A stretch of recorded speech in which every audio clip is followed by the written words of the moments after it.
President, pursuant to Standing Order 23.29, I lay on the table the final report from the Legal and Social Issues Committee on the inquiry into homelessness in Victoria, including appendices. I further present transcripts of evidence and the final report summary booklet, and I move that the transcripts of evidence lie on the table and the final report and summary booklet be published. The question is that the transcripts of evidence lie on the table and a report be published. Those that opinion say aye. Aye. Contrary no, the ayes have it. Ms Patten. President, I move that the Council take note of the report. And President, this is a report that this Parliament will be proud of. The inquiry into homelessness epitomised the good work that this Parliament strives to do. And before I speak about it, I want to thank the committee team. Each and every one of them put so much into this inquiry in an extraordinary time.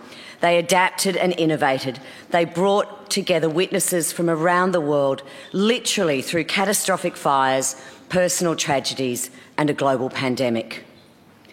Thank you to all of the Secretariat team, and in particular Kieran Crowe, Alice Petrie, Caitlin Connolly, Justin Donoghue and of course Lillian Topic, who gave above and beyond.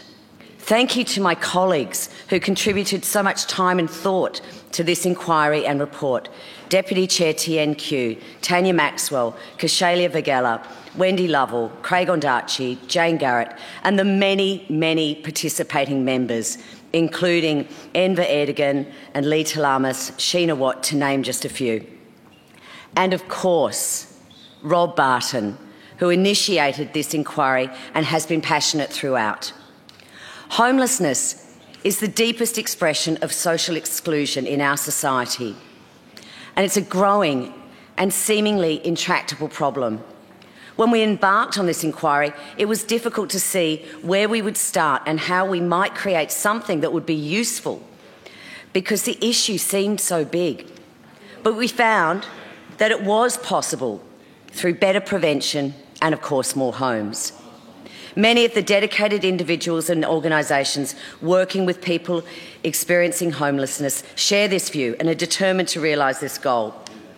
This inquiry received detailed and robust submissions from organisations working in the sector and from individuals in the community who care deeply about this issue and wish to see it addressed. And I thank them all wholeheartedly. I particularly want to thank Kate Colvin and Jenny Smith from the Council to Homeless Persons for their assistance they provided us and their in-depth evidence, and Professor David McKenzie, who provided, amongst many things, sobering information, such as national spending on health and justice services for young people experiencing homelessness each year was more than the total cost spent on homelessness accommodation and support for all ages. I also want to thank the department. This has been an extraordinary year and I really appreciate the time that you did give us. This report puts the voice of people who have or are experiencing homelessness at the forefront. As you will read, the report's been designed to follow the paths that a person or one of our constituents may follow when at risk or experiencing homelessness.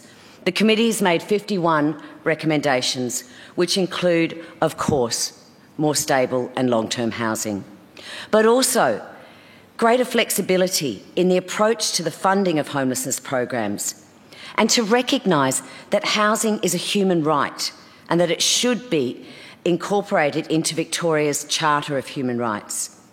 We must prioritise and strengthen early intervention measures, such as tenancy support programs and assistance for those fleeing family violence, and provide social housing that meets the needs of those experiencing homelessness. The recent report from the Royal Commission into Mental Health has also recognised the importance of addressing homelessness. The recommendations are bold, broad and innovative, but they are sensible and, most importantly, they're achievable. We can solve homelessness, and as I said at the start, the simple cornerstones are preventing people from entering into homelessness and building more homes. I commend the report.